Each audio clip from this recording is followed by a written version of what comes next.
They were tinkers, tailors, smiths and shopkeepers who left a turbulent continent to seek a place to live in safety and to trade in Britain's coastal towns.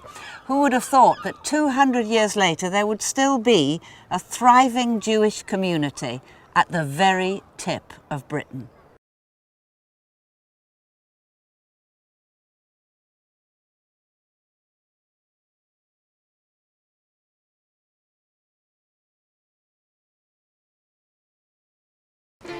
Just around the corner is a little known place which does testify to the existence of a thriving Jewish community.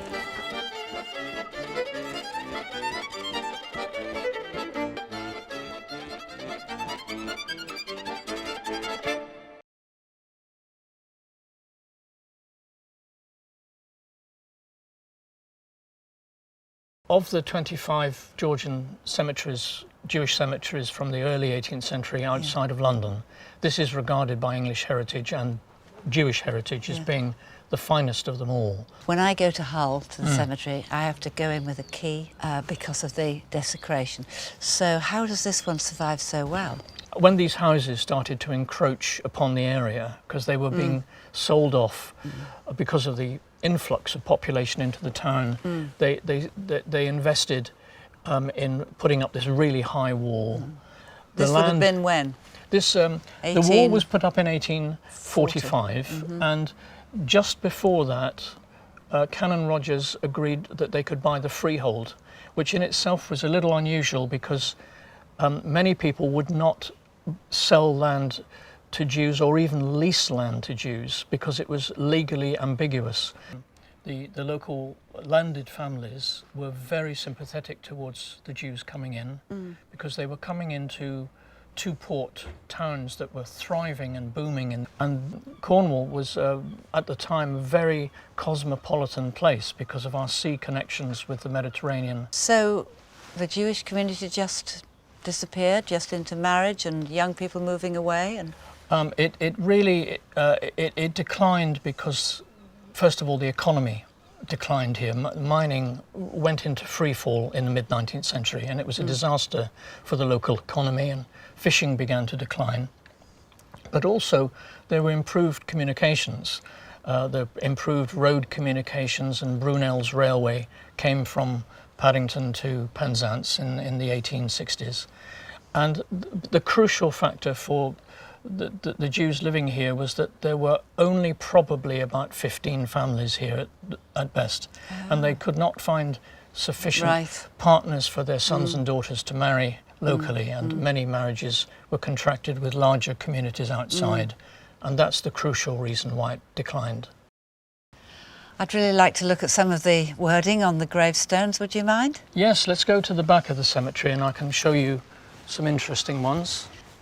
Now, these are two rather nice graves, husband and wife, and this is a translation of what's on the headstone.